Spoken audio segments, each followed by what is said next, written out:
안녕하세요. 반갑습니다. 유수아입니다. 예. 오늘도 제가 돌아왔습니다. 여러분들의 편안한 숙면을 위해서.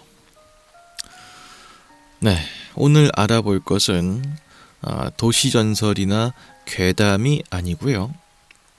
바로 명작 동화입니다. 이 미묘하게 동화라는 것이 우리가 알고 있는 순화된 버전 말고 원작 버전들은 꽤나 꺼림칙하고 기괴한 부분들이 있는 게 많다는 것을 우리가 다들 익히 알고 있지 않습니까? 그래서 동화의 원작 내용을 한번 살펴보는 그런 시간 가져보려고 합니다. 지금 여러분들께서 보고 계시는 이 사이트는 위키피디아 그리고 나무위키고요. 이 두 문서를 번갈아 가면서 이 동화에 과연 어떤 내용들이 숨겨져 있는지 한번 살펴보는 시간 가져보겠습니다. 먼저 오늘 첫 번째로 알아볼 동화는 바로 이것입니다. 태양, 달, 그리고 탈리아 라고 하는 이야기인데 저는 이런 동화를 들어본 적이 없는데요 라고 하실 분들이 많을 것 같습니다. 근데 이게 잠자는 숲속의 미녀의 원작격에 해당하는 그런 이제 동화라고 합니다. 같이 한번 좀 읽어보죠. 우선은 태양과 달 그리고 탈리아 이 내용 말고 잠자는 숲속의 미녀가 어떤 내용이었는지 한번 좀 볼까요? 빠르게. 줄거리가 이렇습니다. 어느 왕국에 오매불망 기다리고 있던 공주가 태어나게 됐습니다. 그러자 그 기쁨에 찬 국왕이 축하연을 열고 위대한 12마법사를 초대하게 됐습니다. 초대된 마법사들이 미모, 그리고 지성 등등 공주를 위한 축복의 마법을 차례로 걸어주고 있었는데요. 여기에 초대받지 못한 13번째 마법사 사악한 마녀 카라보스가 난입해서 공주가 15살이 되는 해에 물레에 찔려 죽을 것이라는 저주를 왕의 면전에서 선포를 하게 됩니다. 왕과 왕비는 손님 마법사들에게 이 저주를 풀어달라고 간곡하게 부탁하지만 이미 마력을 모두 소진해버린 다른 마법사들은 도울 수가 없었는데요. 다행히 아직 축복을 하지 않고 남아있었던 12번째 소녀 마법사가 나서게 됩니다. 그녀는 대마법사인 다른 11명의 마법사와는 다르게 어리기 때문에 자신의 힘으로 저주를 풀 수는 없지만 공주가 죽는 것 대신에 100년 동안 잠에 빠졌다가 왕자의 키스에 다시 깨어나는 것으로 하겠다면서 저주의 방향을 비틀어 줍니다. 왕은 저주의 실현을 막기 위해서 온 나라에 있는 물레를 모두 불태웠지만 공주는 어느 날 성의 탑 꼭대기층에서 어떤 노파가 물레를 돌리면서 실을 뽑는 광경에 호기심에 다가갔다가 찔리는 바람에 영원한 잠에 빠지고 맙니다. 12번째 소녀 마법사는 공주가 깨어난 뒤 혼자가 되지 않도록 궁전의 다른 사람들도 공주가 잠드는 즉시 함께 100년 동안 잠들도록 해둔 상태였고요. 누가 함부로 들어가서 그들의 몸을 건들지 못하도록 궁전 전체를 가시덤굴로 감쌌습니다. 그로부터 100년 후 그곳을 지나가던 왕자가 이를 수상하게 여겨서 칼을 뽑아서 덩굴을 베려고 하지만 자르는 즉시 족족 도로 붙어버리면서 소용이 없었는데 그때 12번째 소녀 마법사가 다른 칼을 가지고 나타났고 그것으로 베자 덩굴은 다시 도로 붙지 않았습니다. 그렇게 왕자는 공주를 발견하게 되고요. 키스로 공주를 깨어나게 하고 결혼해서 행복하게 산다는 결말로 끝이 나게 됩니다. 이게 잠자는 숲속의 미녀에 대한 이야기군요. 얼추 제가 알고 있는 부분도 이런 내용인 것 같은데 꼭 이런 내용은 아니었을 수 있다는 겁니다. 원작 동화는요. 한번 좀 읽어볼까요? 명문 영주의 딸이었던 탈리아 공주가 어느 날 태어나게 됐는데 현자들과 점성술사들이 아이의 운세를 점쳐봤습니다. 그랬더니 탈리아 공주는 아마라고 하는 당시에 이제 실을 뽑는 식물이 있었는데 그 조각에 찔려서 위험해질 수 있을 것이라고 예언을 하게 됐습니다. 그래서 딸을 보호하기 위해서 영주인 아버지는 각자 집에 절대로 물레를 들이지 말라라고 명령을 했는데요. 몇 년 후 탈리아 공주는 한 노파가 물레에서 실을 뽑는 것을 보게 되었습니다. 그래서 저도 한번 땡겨볼래요 라고 하면서 물레를 돌려봤는데 실을 뽑기 시작하자마자 아마 조각이 손톱 밑에 박히면서 잠들게 되었습니다. 딸을 묻어야 한다는 생각에 괴로웠던 탈리아의 아버지는 딸을 자신의 시골 영지 중에 한 곳으로 보내게 되었습니다. 얼마 후 근처 숲에서 사냥을 하던 왕이 어떤 집 안으로 들어가게 됐는데요. 그 안에서 어떤 여자가 잠들어 있는 모습을 발견하게 됩니다. 그 여자는 물레에 찔려서 잠들었던 탈리아였는데요. 왕은 그녀의 아름다움에 매료되어서 그녀를 깨우려고 했지만 실패했습니다. 하지만 왕은 여기서 그치지 않고 욕망에 휩싸이면서 잠든 그녀와 강제로 관계를 맺고요. 그대로 떠나게 됩니다. 그리하여 탈리아는 임신을 하게 됐고요. 9개월 후 아직 깊이 잠든 상태에서 쌍둥이를 낳게 되었습니다. 어느 날 쌍둥이 아이들이 어머니의 젖을 찾지 못하고 대신에 어머니의 손가락을 빨기 시작했는데 그 손가락에서 아마 조각이 빠져나오게 됐습니다. 그러면서 탈리아는 즉시 잠에서 깨어나서 사랑하는 아이들에게 해 그리고 달이라는 이름을 지어주고 함께 집에서 살게 됩니다. 어느 날 왕이 그 집에 돌아와 보니 탈리아가 깨어있는 것을 발견했고요. 자신이 그녀의 쌍둥이 아이들의 아버지임을 밝히게 됩니다. 그러면서 두 사람은 사랑에 빠지게 되지만 안타깝게도 왕은 이미 결혼을 한 상태였습니다. 어느 날 밤 왕은 잠꼬대로 탈리아, 태양, 달의 이름을 부르게 됐는데 왕비는 이 잠꼬대 소리를 듣고 왕의 비서에게 몰래 시켜서 과연 어떤 일이 있었는지를 알아보라고 명령을 했는데 왕에게 내연녀가 있었고 쌍둥이 자식도 있었다는 사실을 알게 되죠. 그래서 왕 몰래 궁궐로 탈리아 그리고 쌍둥이 자녀를 초대하게 됩니다. 왕비는 요리사에게 아이들을 잡아 죽인 다음에 요리해서 왕에게 대접하라고 명령합니다. 요리사는 뚝딱뚝딱 요리를 한 다음에 왕에게 식사를 대접하게 되고요. 그렇게 왕이 밥을 먹고 있는 사이에 왕비는 탈리아를 궁궐의 안뜰로 초청을 합니다. 그리고 안뜰에다가 큰 불을 지른 다음에 탈리아에게 불길 속으로 몸을 던지라고 명령합니다. 그러자 탈리아는 옷을 하나씩 벗으면서 불길 속에 들어갈 준비를 했는데 슬픔에 찬 비명을 지르게 되고요. 탈리아의 비명소리를 들은 왕은 탈리아에게 달려가게 되고 그렇게 달려온 왕에게 왕비는 탈리아가 불에 타서 죽을 것이며 너는 지금 너도 모르는 사이에 네가 낳았던 자식을 요리해서 먹었다 라고 말을 하게 됩니다.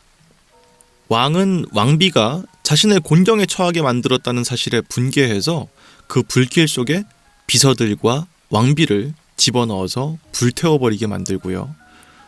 요리사도 그 불길 속에 넣으려고 했지만 사실은 왕이 먹은 것은 쌍둥이 자녀가 아니라 양고기였다고 말을 하게 됩니다.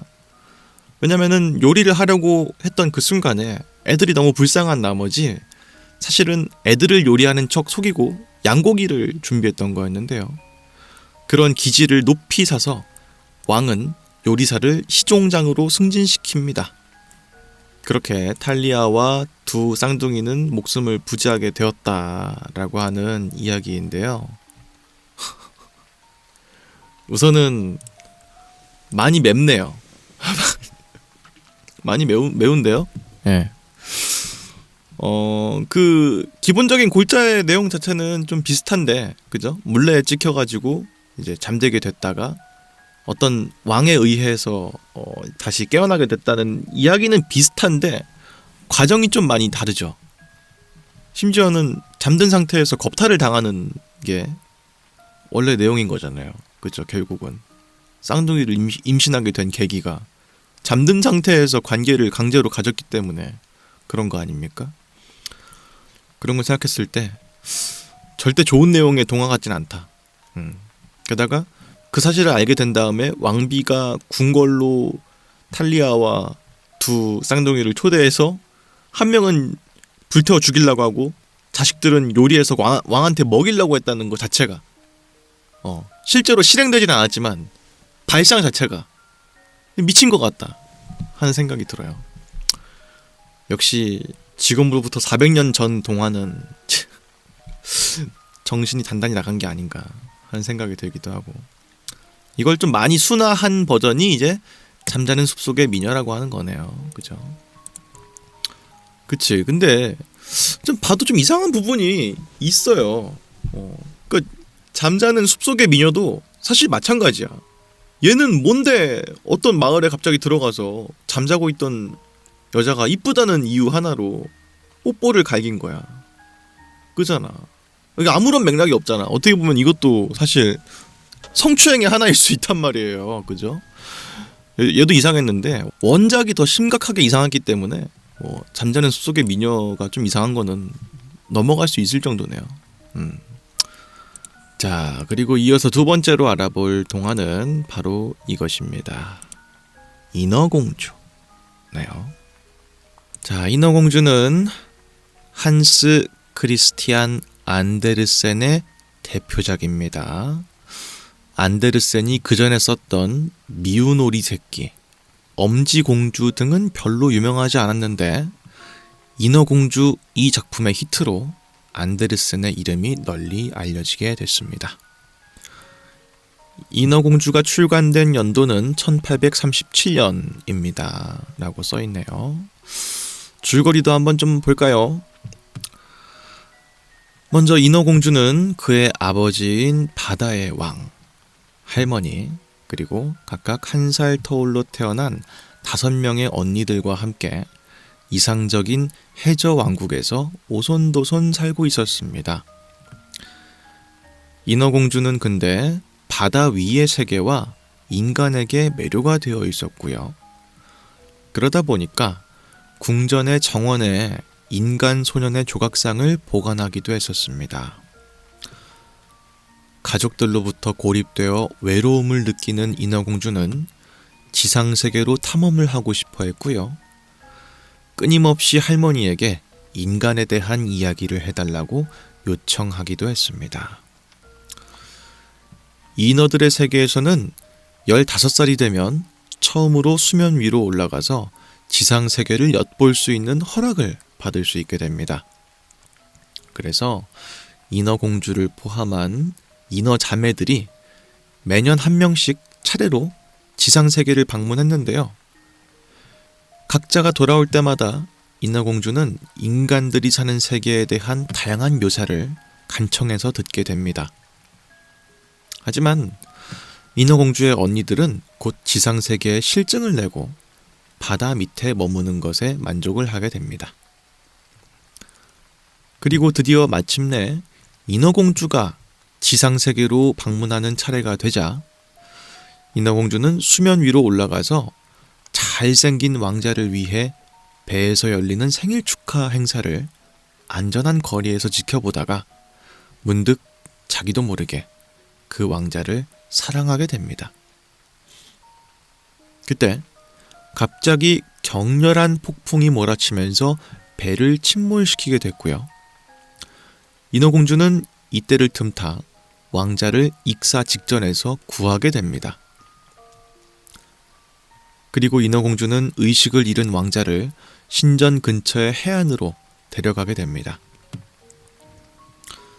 여기서 인어공주는 신전의 한 아가씨와 그의 시녀들이 왕자를 발견할 때까지 기다립니다. 그러다 보니까 왕자가 깨어났을 때는 그냥 이 신전의 아가씨들이 자기를 구한 거라 생각하고 인어공주는 모습도 보지 못했는데요.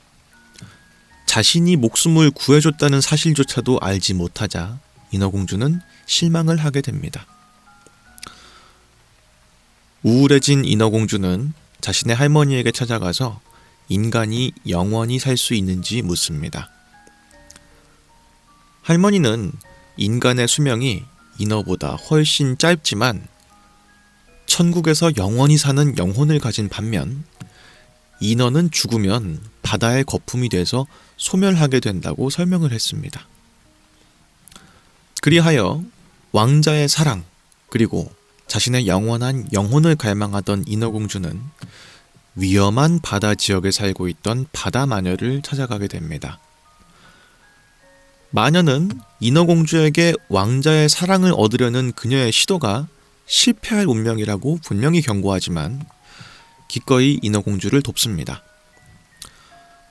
마녀는 지느러미를 인간의 다리로 바꾸는 물약을 인어공주의 목소리와 교환을 합니다. 왜냐하면 인어공주가 전 세계에서 가장 매혹적인 목소리를 가지고 있었기 때문이죠. 덧붙여서 마녀는 인어공주에게 인간이 되면 다시는 바다로 돌아올 수가 없을 것이라고 경고합니다. 또한 다리를 얻게 되는 그 물약을 마시게 되면 몸에 칼이 관통하는 듯한 느낌이 들 것이라고도 경고합니다. 인어공주가 인간의 다리를 갖게 된다면 어떤 인간도 춤추지 못했던 방식으로 춤을 출 수 있게 될 것이지만 꼬리를 잃은 고통은 결코 사라지지 않을 것이라고도 경고하죠. 끊임없이 날카로운 칼날 위를 걷는 것 같은 느낌을 받을 것이며 발에서는 심하게 피가 날 것이라고 말합니다. 그리고 더욱이 인어공주는 왕자의 사랑을 얻어서 결혼을 해야만 영혼을 얻을 수 있었습니다. 만약 왕자의 사랑을 얻지 못해서 결혼을 못하게 된다면 왕자가 다른 사람과 결혼한 후 첫날 새벽에 인어공주는 상심하여 죽고 파도 위에서 바다의 거품으로 녹아버릴 것이라고도 말해주죠. 여튼 이렇게 물약을 얻게 된 인어공주는 이 약속에 동의한 후 왕자의 성 근처의 수면으로 헤엄쳐 올라가서 물약을 마십니다. 그 물약을 마시고 난 뒤 인어공주는 몸을 관통하는 칼의 고통을 느끼게 되고요. 또한 인어공주는 해변에서 벌거벗어진 채로 기절을 하게 됩니다. 왕자가 인어공주를 발견하고 그녀의 아름다움과 우아함에 매료가 되지만 인어공주가 말을 하지 못한다는 것을 곧 알게 됩니다. 하지만 왕자는 인어공주가 춤을 추는 것을 보는 것을 좋아했고요. 인어공주는 그런 왕자를 위해서 매 발걸음마다 극심한 고통을 겪으면서도 왕자를 위해 춤을 춥니다. 곧 인어공주는 왕자가 가장 좋아하는 동반자가 되어서 많은 외출에 그와 함께 할 수 있게 됩니다. 인어공주는 말을 하지 못했기 때문에 왕자는 인어공주에게 가장 깊은 생각과 자신의 감정을 털어놓게 됩니다. 하지만 사실 왕자는 인어공주를 사랑하는 것은 아니었습니다. 인어공주를 한 인격체라기보다는 애완동물로 여겼고요. 그렇기 때문에 왕자의 침실 문 밖 바닥에서 자게끔 하기도 합니다. 그 왕자의 부모는 왕자에게 정락 결혼을 해서 이웃나라의 공주와 결혼을 하라고 권장을 했는데 왕자는 인어공주에게 자신은 그 공주를 사랑하지 않기 때문에 그렇게 하지 않을 것이라고 말을 했습니다. 그럼 누구랑 결혼을 할 거냐? 사실은 자기가 마음속 깊이 흠모하고 있는 한 여성이 있었는데 그 사람은 자신을 옛날에 구해줬던 신전에 있었던 그 젊은 여성이었다고 말을 하죠. 그런데 알고 봤더니 이웃나라의 공주가 바로 그 신전의 여성이었습니다. 당시에 교육을 받기 위해서 잠시 신전에 이웃나라의 공주가 보내졌던 것이었는데요. 왕자는 그 사실을 알게 되고는 곧바로 그녀에 대한 사랑을 선언하고요. 곧바로 이웃나라 공주와 결혼을 올리게 될 발표를 하게 됩니다. 그래서 왕자와 이웃나라 공주는 결혼식 배 위에서 그들의 새로운 결혼을 축하하고 인어공주는 그걸 보면서 마음이 산산조각이 나게 됩니다. 인어공주는 자신이 희생한 모든 것과 왕자를 위해 견뎌온 모든 고통을 떠올리게 됩니다. 또한 물약을 처음 먹었을 때 조건이 사랑하는 사람과 이어지지 않으면 이제 죽게 될 것이다 라고 하는 게 있었죠. 그러다 보니까 다음날 새벽이 찾아오면은 인어공주는 죽게 되는 거야. 거품이 되는 거죠. 그래서 어떻게 해야 하나 절망에 빠져 있었는데 새벽이 오기 전에 인어공주의 언니들이 물 위로 올라와서 대뜸 단검을 줍니다.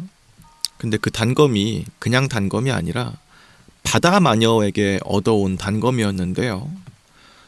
만약에 인어공주가 왕자를 죽이고 그의 피를 자신의 발에 떨어뜨리면 인어공주는 다시 인어가 돼서 모든 고통을 끝내고 가족들과 함께 다시 바다에서 온전한 삶을 살 수 있게 되는 것이었죠.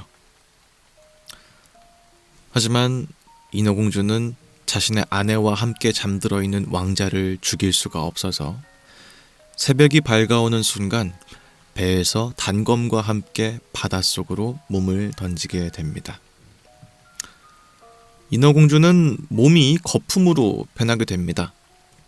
하지만 그렇게 영영 사라지는 대신에 뭔가 따뜻한 태양빛을 느끼면서 자신의 몸이 붕 떠오르는 것을 느끼죠. 자신이 공기의 딸이 되었음을 알게 되었습니다. 인어공주가 대기로 올라가자 다른 딸들이 인어공주를 맞이하며 인어공주가 불멸의 영혼을 얻기 위해서 온 마음을 다해 노력했기 때문에 공기의 정령, 그러니까 지상의 정령이 될 수 있었음을 알게 되죠. 그렇게 인어공주는 자신의 희생 덕분에 주어진 수명 동안 선행을 할 수 있는 기회를 얻게 되고요. 수명이 다하게 되면 영혼을 받게 되어 천국으로 올라갈 수 있게 되었습니다.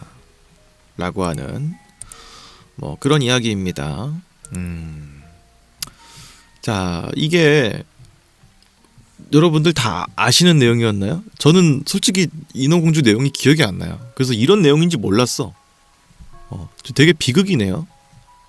자기가 사랑하는 사람을 눈앞에서 빼앗기고 그를 죽이고 다시 돌아갈 수 있는 기회가 있었음에도 사랑하기 때문에 그렇게 하지 않은 거잖아요. 이런 내용이었구나. 되게 좋은 내용이네. 어쨌든 여기에 숨겨져 있는 다른 내용들도 좀 볼까요? 시중에 판매하는 동화책 중에는 인어공주가 물거품이 되었다 라고 하면서 끝나는 버전이 있어서 그렇게 알고 있는 사람이 많습니다. 나도 근데 그렇게 알고 있었어. 그죠? 물거품이 되면서 그냥 죽는 내용인 걸로 알고 있었는데 그게 아니네요. 고통을 감내하고 선함을 추구한 보상으로 공기의 정령이 되어서 승천했다 라고 하는 게 안데르센이 공식적으로 쓴 결말입니다.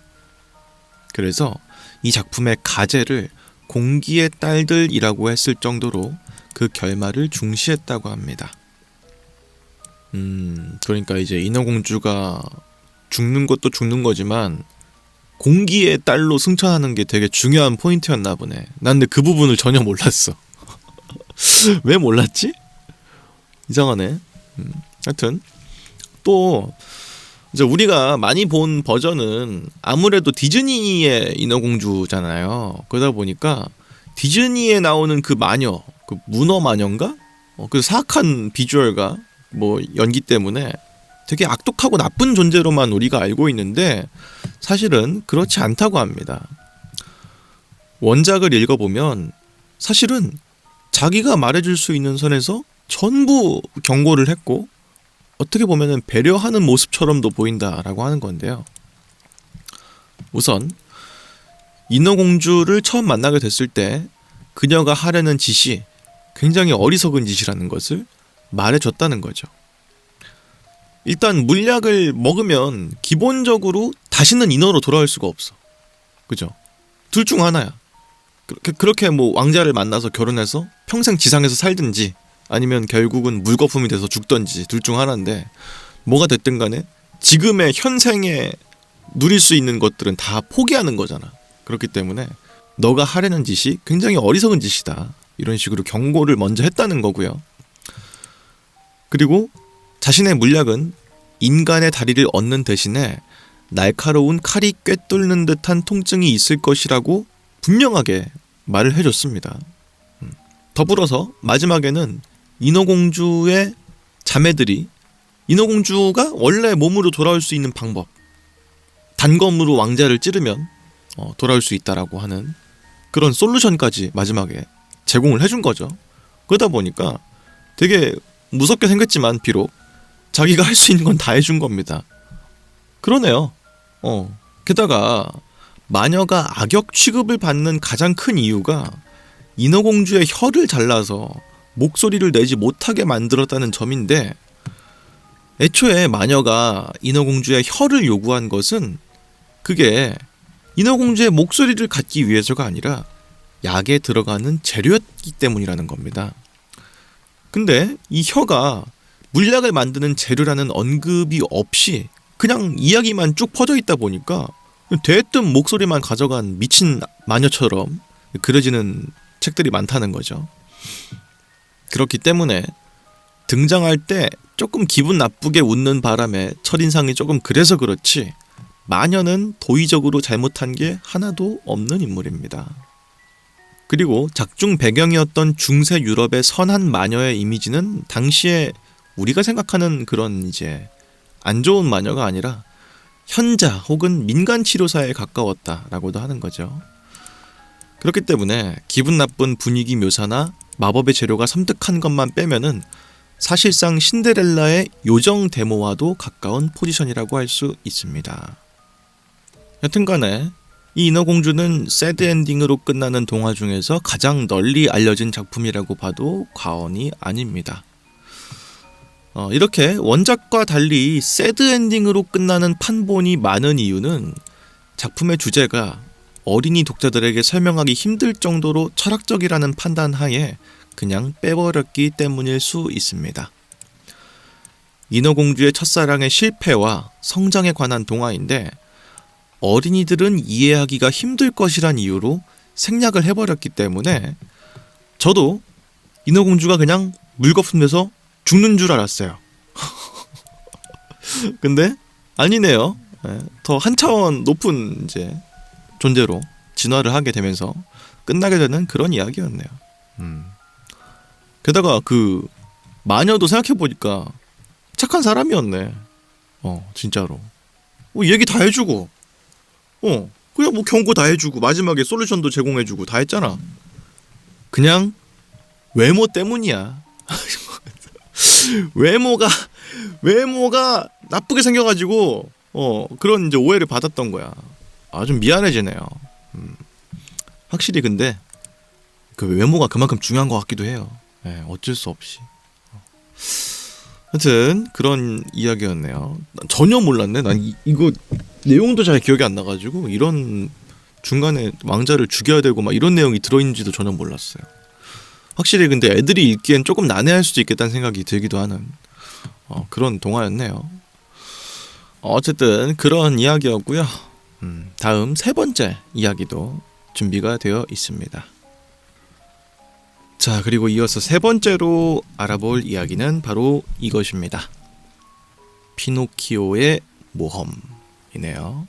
우리가 이제 피노키오라고 알고 있는 거짓말을 하면은 코가 길어지는 그런 인물이죠. 어떤 줄거리인지 알아보도록 하겠습니다.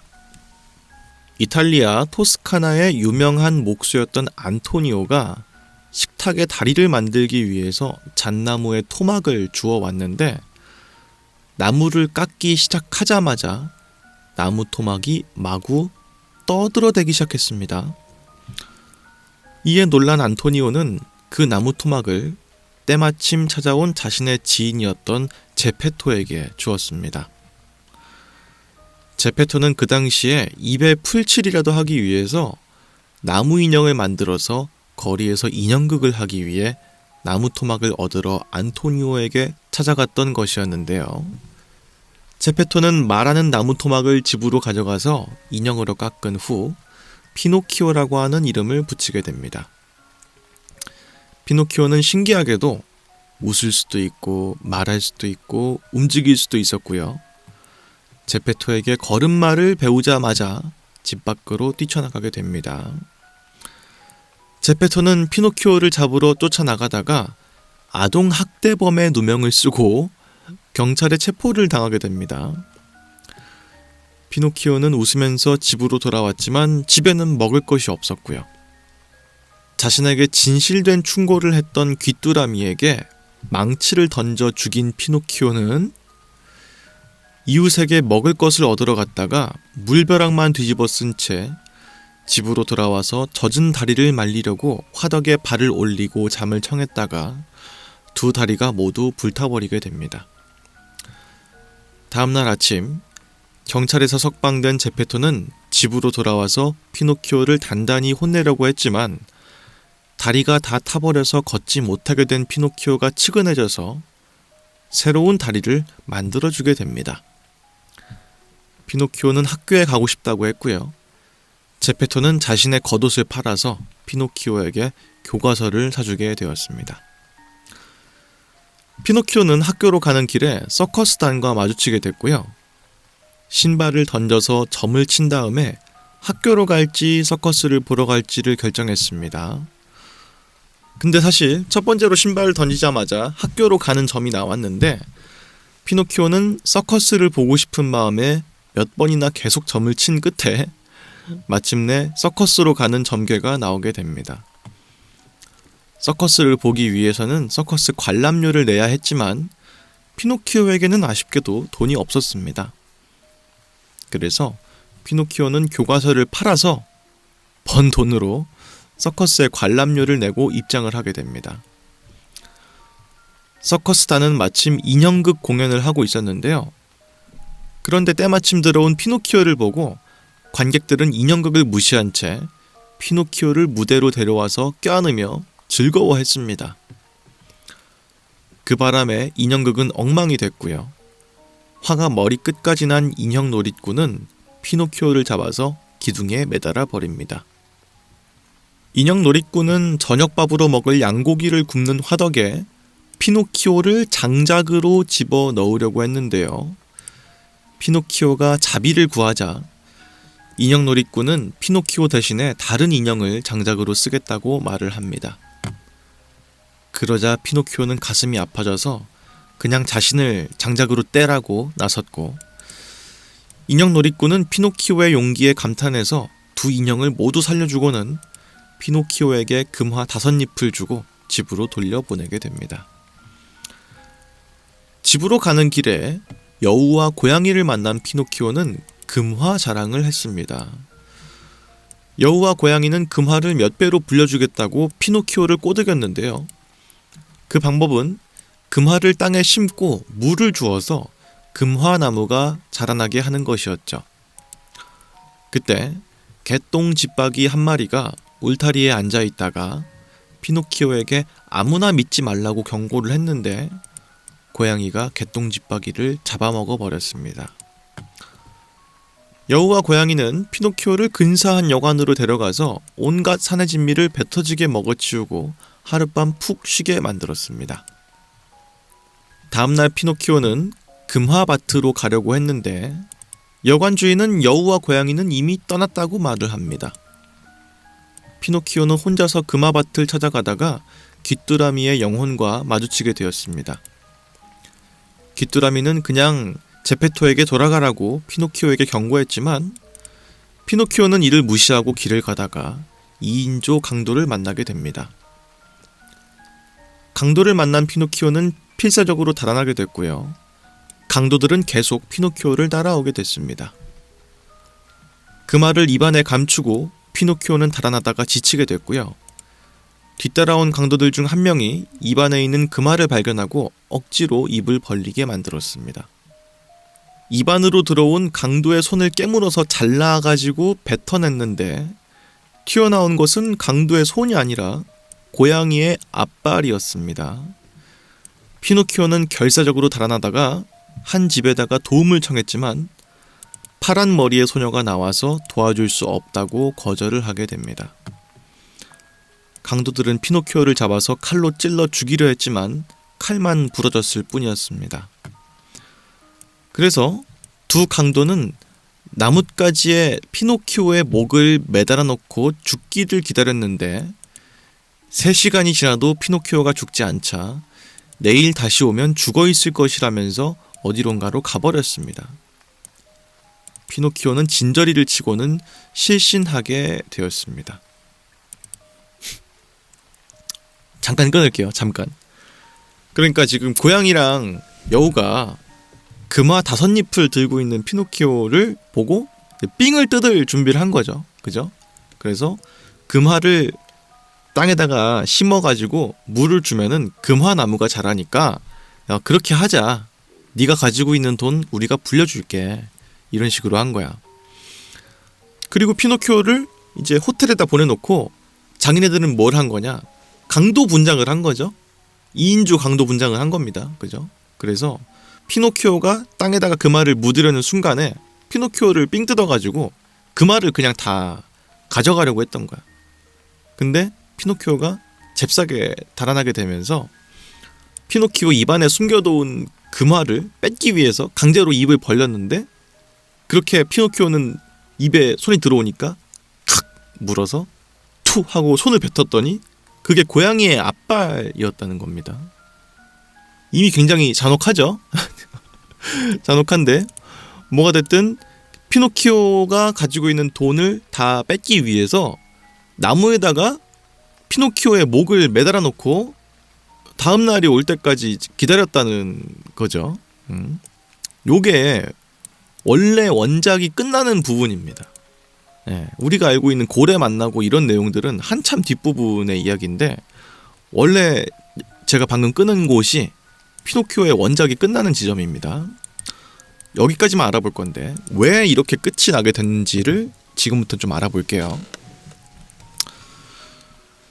자, 동화의 원제는 피노키오의 모험, 꼭두각시 이야기입니다.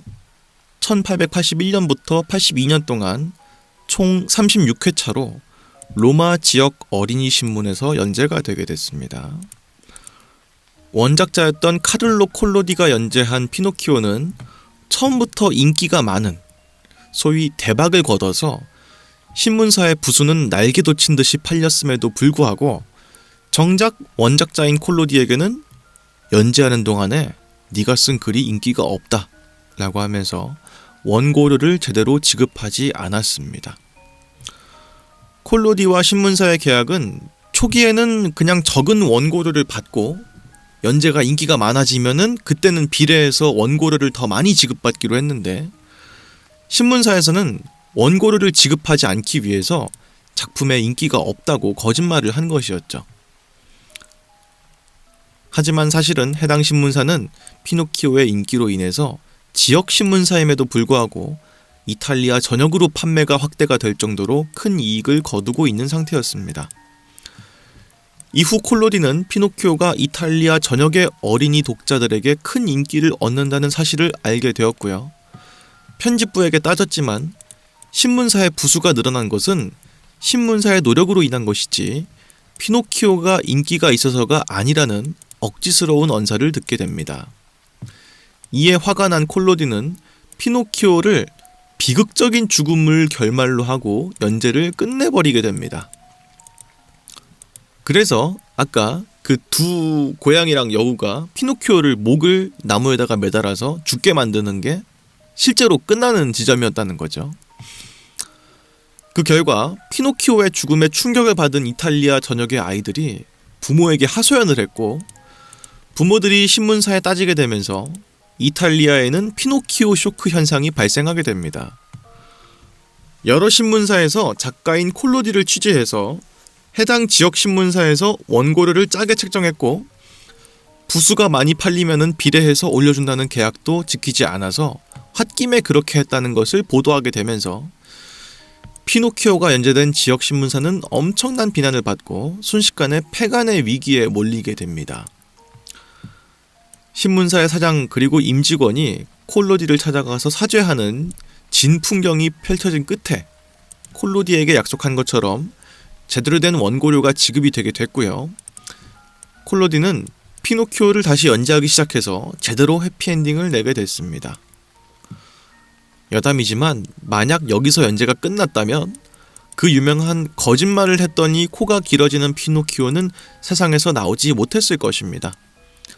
해당 설정은 강도 장면 이후에 연재분에 등장하기 때문입니다. 라고 하는 이야기네요. 야, 진짜 아무리 애들을 위해서 쓴 거라고는 하지만 결국은 다 뭐야? 돈 벌려고 하는 거야. 돈을 못 받으면 이렇게 될 수도 있는 거예요. 아이들한테 꿈과 희망만 심어줄 수는 없습니다. 현실은 동화처럼 따뜻하지 않을 수 있기 때문에 목매달아 죽는 그런 엔딩을 맞이할 수도 있는 거죠. 당시의 사파가 이거였나봐요. 예. 목에 매달려가지고 팽팽하게 이렇게 죽어있는 피노키오의 모습입니다. 애들이 얼마나 놀랐을까? 예.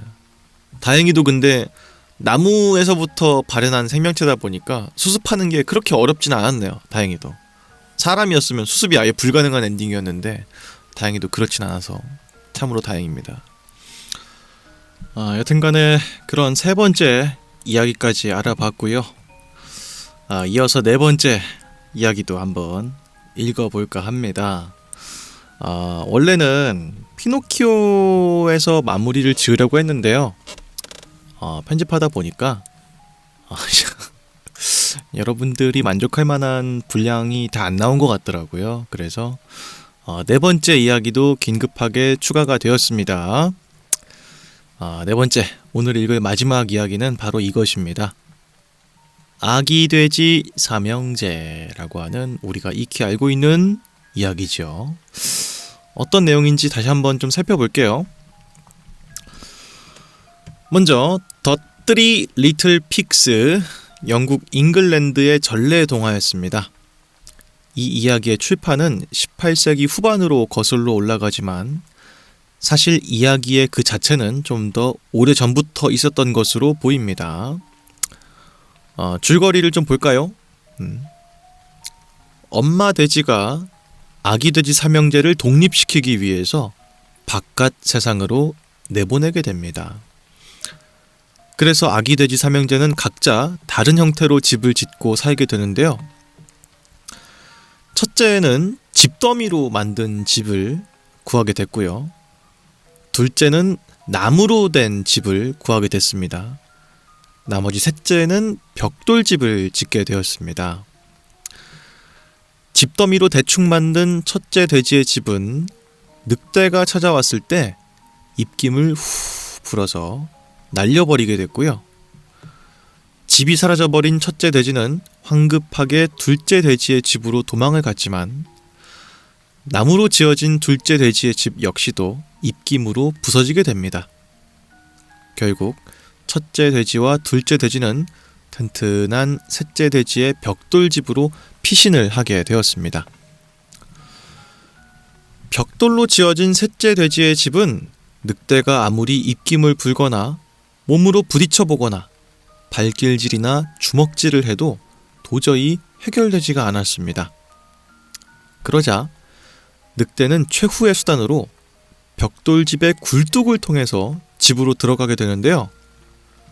셋째 돼지가 이럴 줄 알고 미리 준비해 놓은 펄펄 끓는 뜨거운 물에 늑대가 몸이 닿는 순간 엉덩이에 화상을 입어서 다시 뛰어 올랐고, 된통 혼난 늑대는 멀리 도망가서 다시는 아기 돼지들을 괴롭히지 않게 되었다. 그 뒤엔 돼지 삼형제가 서로를 도우면서 벽돌집에서 같이 사는 것으로 이야기가 끝이 나게 됩니다. 그런데 원작에서는 막내 돼지가 소뚜껑에 빠진 늑대를 산채로 삶은 후에 이를 저녁 식사로 먹는 결말이 있었습니다. 근데 현대 동화에서는 너무 잔혹하다는 이유로 해당 결말은 수정되게 되었습니다. 라고 하네요. 근데 이 이야기는 워낙 옛날 얘기이기도 하고 판본에 따라서 수정되는 내용들이 좀 있는데요. 첫 번째로 집이 부서진 돼지들의 운명이 판본에 따라서 다르기도 합니다. 첫 번째로 움막집과 나무집이 부서진 뒤에 각 집에 살고 있던 돼지들이 더 이상 도망을 가지 못하고 그대로 늑대에게 잡아먹히는 경우에 극소수의 판본이 존재했다라고 합니다. 야, 미쳤다. 애들이 볼 수 있을까? 아니, 그게 물론 극중의 긴장감을 끌어내기에는 더 좋았겠지만 당장 그 자리에서 처형당하는 돼지들의 모습을 보면서 아이들이 동화를 즐길 수가 있었을까 하는 생각이 듭니다. 너무 좀 끔찍하죠? 다음 두 번째 돼지의 집, 그러니까 나무집을 부술 때 늑대가 부수는 방법이 판본마다 달랐다고 하는데요. 움막집과 똑같이 입바람으로 후 불어서 부쉈다는 버전이 많은데 그게 아무리 봐도 좀 무리일 수 있겠다고 생각했는지 판본에 따라서는 몸통 박치기나 발길질 혹은 주먹질로 무너뜨리거나 망치 등의 도구로 파괴하거나 혹은 방화를 이용해서 집 자체를 불태우는 경우에 판본들도 있었다고 합니다. 집을 불태우면 그 안에 있는 돼지도 아마 멀쩡히 살아있기는 힘들었겠죠. 마찬가지로 잔인한 방법이었지 않았나 하는 생각이 듭니다. 다음, 벽돌집을 지은 돼지가 첫째 돼지다 라고 하는 판본이 있습니다. 보통은 막내 돼지가 장시간의 작업 끝에 벽돌집을 지어서 형들을 보살피는 내용인데요. 반대로 첫째 돼지가 벽돌집을 지었다 라고 하는 판본도 있습니다. 디즈니의 아기 돼지 삼형제도 이 버전을 채택했다고 합니다. 저는 막내 돼지가 벽돌집을 지은 버전을 봤던 것 같아요. 그래서 제가 기억하기로는 이게 그런 내용이었어. 첫째는 일도 하기 싫고 대충 비만 피하면 되지 뭐, 이런 식으로 지푸라기로 만든 집을 지었다. 둘째 돼지도 집을 짓지만 엄청 크게 노동을 들이진 않고 대충 지었다. 근데 막내 돼지는 열심히 집을 지은 거야, 벽돌집을. 그래서 다른 두 돼지 형제가 야 막내야 뭘 그렇게 열심히 하냐 뭐 이런 식으로 놀렸던 내용이 들어있는 동화를 봤던 것 같아요. 그러다가 결국에 마지막에는 그렇게 열심히 대비한 돼지 집에서 다 같이 사는 그런 내용의 책을 읽었던 것 같은데, 판본에 따라서는 첫째 돼지가 벽돌집을 지었다라고 하는 그런 내용도 있었다고 하네요. 다음, 늑대의 운명이 바뀌는 판본도 있었다고 합니다. 순화된 버전에서는 늑대가 그냥 벽돌집을 포기하거나 엉덩이에 불이 난 채로 도망을 가지만 늑대가 갱생을 해서 돼지 삼형제랑 같이 살게 된다는 결말도 있다고 합니다. 많이 해피엔딩이네. 많이 해피엔딩. 근데 이건 조금 글쎄 해피엔딩이긴 한데 납득이 되진 않아요. 돼지 삼형제랑 늑대가 같이 산다? 쉽지 않죠. 종족이 다른데. 앞만 봐도 늑대가 본 마음을 좀 숨기고 돼지를 잡아먹기 위해서 착한 척을 하는 것처럼 보일 수도 있었기 때문에 아이들이 보기에 적절하지 않은 엔딩처럼 보였을 수도 있을 것 같습니다. 그죠? 그리고 다른 엔딩도 있는데요. 끝끝내 벽돌집을 파괴하지 못한 늑대가 꾀를 내어서 아기 돼지를 속이려고 하는 전개도 있다고 합니다. 야, 이거는 머리를 더 썼네. 집 자체를 부술 수가 없으니까 집에서부터 애들을 하나씩 빼내는 작업까지 했다는 거지. 야, 스펙터클이 있는데요, 확실히. 어쨌든 이 이야기에 대한 해석도 또 존재하는데요. 일부 진보 성향의 학자들 중에서는 서구의 제국주의를 정당화하는 이야기로 해석하고 이를 몹시 싫어하는 사람들도 있다고 합니다. 예를 들어서 첫째나 둘째는 풀이나 나무를 이용해서 집을 지었잖아요. 근데 그게 아시아나 아프리카 주민들이 열등하다. 벽돌집을 짓는 서구 백인들이야말로 더 진보된 문화권을 가지고 있는 그런 것이다. 이런 식으로 이야기가 해석이 될 수도 있다라고 하는 거죠. 더불어서 2008년 1월에 영국의 우수한 어린이 동화나 교구를 선정하는 정부 산하 교육 기술원이 이 동화의 버전에 대해서 갑자기 어린이들에게 추천할 만한 내용이 못 된다라고 하면서 동화로서 부적합하다는 판정을 내리기도 했다고 합니다. 기술원은 정치적 올바름에 입각해서 돼지를 불결한 동물로 여기는 이슬람인들에게 불쾌감을 줄 수 있다라고 지적을 했다고 합니다. 또 아기 돼지들이 늑대가 불면 날아갈 정도로 허술한 집을 짓는 부분은 건축업자에 대한 나쁜 고정관념을 심어줄 우려가 있다. 그렇기 때문에 동화로 적합하지 않다라고 하는 판결을 내린 적도 있다고 합니다. 또 이제 으스스한 부분이 있는데 디즈니의 1933년 영화판의 이제 내용을 보면은 벽돌로 지은 셋째 돼지의 집에서 다 같이 모여가지고 노래를 부르는 장면이 있습니다. 근데 벽에 어떤 액자가 걸려 있거든요. 소세지의 그림이 그려져 있는 액자인데 그 밑에 father 아버지라고 써 있는 야, 씨. 너무한 거 아니니? 아빠라고 해놓고서는 소세지 사진을 걸어놓은 그런 장면이 되어 있습니다. 약간 이제 블랙 디즈니라고 할까? 약간 어른들의 유머가 들어가 있는 장면이라고 할 수가 있는데 이 부분도 약간 기괴한 부분이 충분히 있는 이야기처럼도 보이네요. 뭐 여튼간에 아기돼지 삼형제의 이야기까지도 알아봤는데 기본적으로 어렸을 때 제가 되게 좋아했던 동화 중에 하나인 것 같아요. 다른 것보다도 이제 스펙타클이 있잖아요. 늑대, 호랑이 이런 친구들 나오는 동화들은 스펙타클이 있습니다.